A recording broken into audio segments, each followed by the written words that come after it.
नमस्कार, मैं हूं पुष्कर चौहान। मिडिल ईस्ट में बारूद की गंध फैली है। अमेरिका और ईरान के बीच जंग के अंगारे सुलग रहे हैं और इसी जलते हुए मिडिल ईस्ट के बीच अचानक भारत के सुपर कॉप यानी एनएसए अजीत डोभाल लैंड कर जाते हैं सऊदी अरब में। जी हां, बिना किसी शोर शराबे के एक ऐसी सीक्रेट मीटिंग के लिए जिसने पूरी दुनिया को चौंका दिया है। आखिर इस युद्ध के माहौल में अजीत डोभाल अचानक सऊदी अरब क्यों पहुंचे? क्या भारत पर कोई बड़ा संकट आने वाला है? और कैसे भारत ने एक ही चाल से पाकिस्तान का पूरा खेल बिगाड़ दिया है? हम आंकड़ों के जरिए के साथ इस इनसाइड स्टोरी का पूरा एक एक पहलू बताएंगे कि क्या है। सबसे पहले मामले की गंभीरता को समझिए। अमेरिका और ईरान के बीच तनाव इस वक्त चरम पर है, लेकिन आग में घी डालने का काम किया है यमन के हुतियों ने।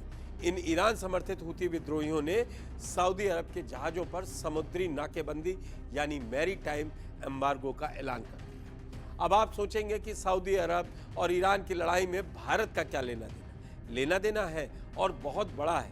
दुनिया का 20% कच्चा तेल जिस रास्ते से आता है वो है हॉर्मुज स्ट्रेट, और हुती विद्रोहियों ने जिस रास्ते को निशाना बनाया है वो है बाब अल मंडाब, और ये रास्ते बंद हुए तो भारत में पेट्रोल डीजल के दाम आसमान छूने लगे। भारत की पूरी इकोनॉमी पर संकट आने जैसा लगेगा।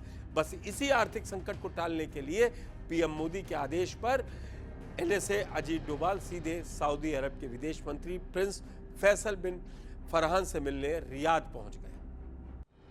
डोभाल के इस दौरे पर कोई सामान्य बातचीत करने नहीं गए थे। उनकी टेबल पर 3 सबसे बड़े एजेंडे थे, जिन्हें समझने के लिए आपको कुछ आंकड़े देखने होंगे। पहला एजेंडा, तेल और गैस की गारंटी। भारत अपनी ज़रूरत का लगभग 15 से 18% कच्चा तेल अकेले सऊदी अरब से आयात करता है। इतना ही नहीं, रसोई में जो एलपीजी गैस सिलेंडर आता है उसकी कुल ज़रूरत का 25 से 30% हम सऊदी से मंगाते हैं। अगर वहाँ जंग छिड़ी और ये सप्लाई चेन टूटी तो भारत के घर में जो चूल्हा जलता है गैस का वो थोड़ा मुश्किल होगा, महंगा होगा। अजीत डोभाल ने सऊदी लीडरशिप से इसी सप्लाई को बिना रुके जारी रखने की लिखित गारंटी लेने गए थे।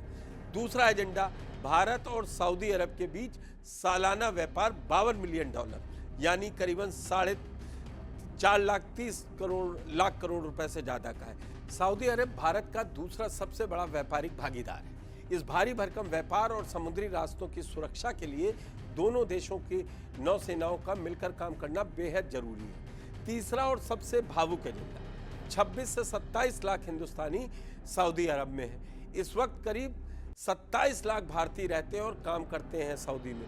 ये लोग वहाँ मेहनत करके हर साल अरबों डॉलर की विदेशी मुद्रा भारत भेजते हैं। अगर वहाँ युद्ध के हालात बनते हैं तो इन 26 से 27 लाख भाई बहनों की जान माल की सुरक्षा कैसे होगी? अजीत डोभाल ने सऊदी सरकार से भारत की लोगों की सुरक्षा का पक्का वादा लिया है। इसे कहते हैं प्रोएक्टिव कूटनीति। संकट आने से पहले ही भारत ने अपना सुरक्षा कवच तैयार कर लिया। अब बात उस खबर पर जिसने इस्लामाबाद और रावलपिंडी में खलबली मचा दी है। इस पूरी जियोपॉलिटिक्स में भारत ने पाकिस्तान को एक बहुत बड़ा कूटनीतिक झटका दिया है।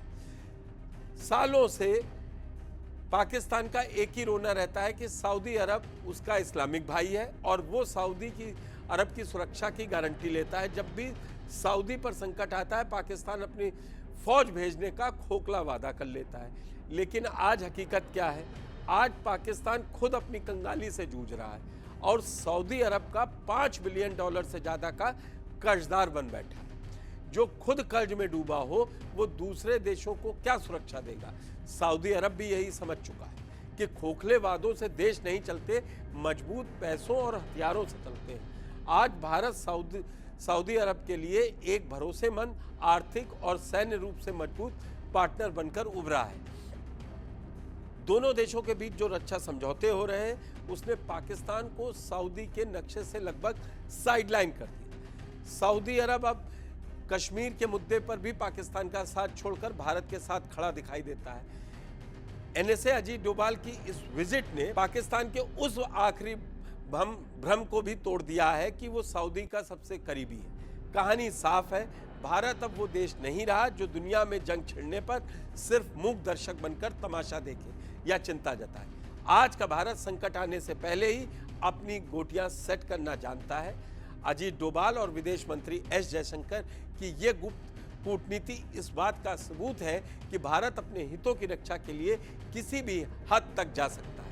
आपको क्या लगता है, क्या भारत मिडिल ईस्ट के इस संकट से अपनी इकोनॉमी को पूरी तरह बचा पाएगा और पाकिस्तान को लगे इस नए झटके पर आपकी क्या राय है?